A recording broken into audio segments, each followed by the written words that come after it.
In Tanzania, it's been more than 2 years since Samia Hassan took over the presidency there, inheriting power directly from her predecessor, the late John Magufuli.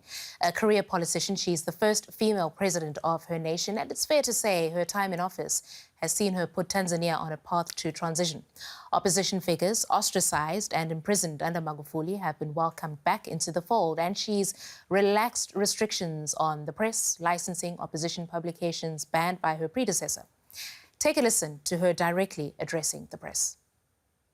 My job is to work with journalists communicating development through the Sustainable Development Goals. No one should be left behind. Journalists have a significant contribution to development. So why should I work alone and leave you Tanzanians behind? It's not possible. If you have any problems, we should sit down, talk, and understand the government's challenges. And I can express your concerns so that we can build our country together. So, is Hassan now leading the country toward greater media freedom? Do her reforms go far enough? Well, here's the view from an award-winning journalist on the front line of free speech. As an investigative journalist and the founder of the prominent whistleblowing website Jamii Forums, Maxence Melo faced significant challenges under the previous regime for refusing to name the names of his sources. Personally, I was a free man under previous administrations until late Magufuli's administration, when I got arrested in 2016. And I had a number of cases in court, 3 cases, criminal cases, for not cooperating with state organs to reveal the sources of our content. And those cases came to an end in November 2020 after appearing before the court 159 times. For more than 15 years, Jamii Forums has provided a platform for open discussions in Tanzania. That has made it one of the most prominent social networking sites in the country, despite the best efforts of the previous leadership of the late John Magufuli, under which it was subject to numerous obstacles and oppressive law enforcement. But now, Melo sees positive change in press freedoms and free speech in Tanzania. President Samia Hassan, who took office in 2021, has broken significantly from her predecessor's policies. She has lifted the media ban and advanced freedom of speech within the country. You cannot compare the current administration with the previous administration when it comes to freedom of expression. And there is a number of cases about corruption which are now being written by the media, by digital platforms. And you're not going to be arrested for taking it to the public. Authorities come to the public and they respond. Previously, authorities could arrest you for doing that. But at the moment, they have to come and respond, which is what we need when it comes to governance. Melo's dedication to a free press, both in Tanzania and globally, earned him the 2019 Press Freedom Award from the Committee to Protect Journalists, and several other accolades. But he remains skeptical about the current state of affairs in the country. Those bad laws still in place.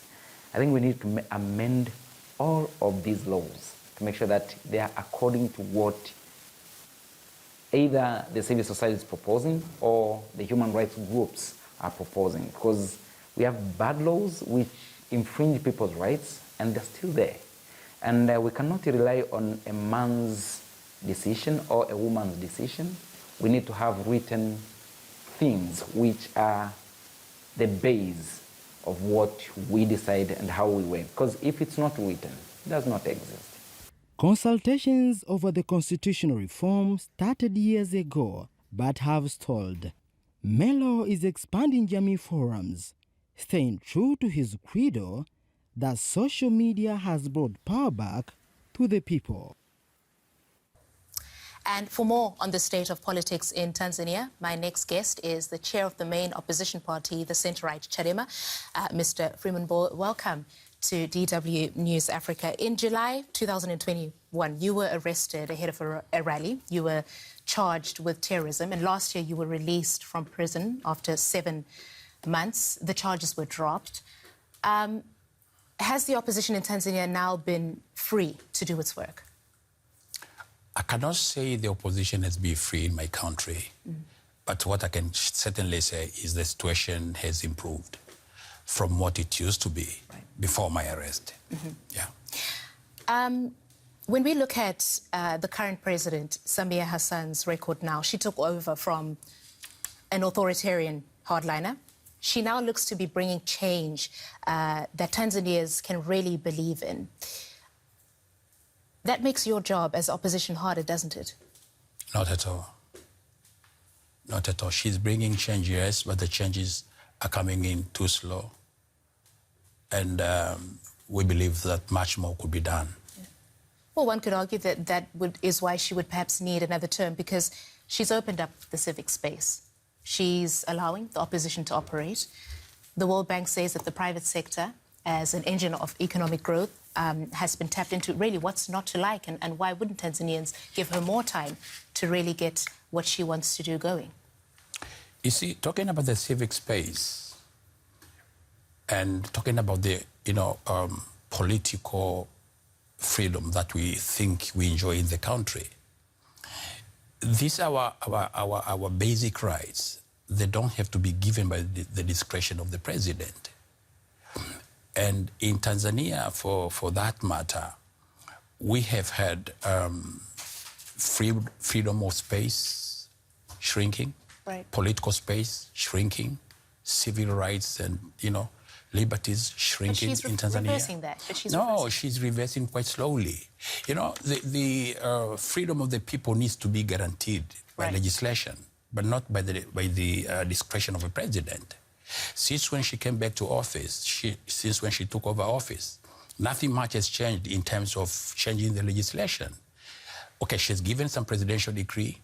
We can operate as political parties, and other activists can also operate in Tanzania. Right. But this freedom of the media that is being, like hullabaloo that had been given to, the freedom of the media and whatever. But in actual sense, the same oppressive laws that prohibit the freedom of expression and freedom of the media, they're still there. Okay. They haven't been changed. Yeah. And since she took over office, this is the second year now. Right. I mean, some of these things do take time, but I want to understand what's going on with the messaging from your party, because in the election in 2020, you won 13% of the vote. That was down from 40% in the previous election. It seems you're having to do a lot of work to win back the trust of Tanzanians. What's wrong with you? Why is your message resonating with people? No. We have a lot of support of Tanzanians. There was no election in 2020. That was thuggery. There was not an election. We had an election in 2015, yes. But the elections in 2020, there was no election. Whatever results that were giving out to the public were all fabricated. They were all fabricated.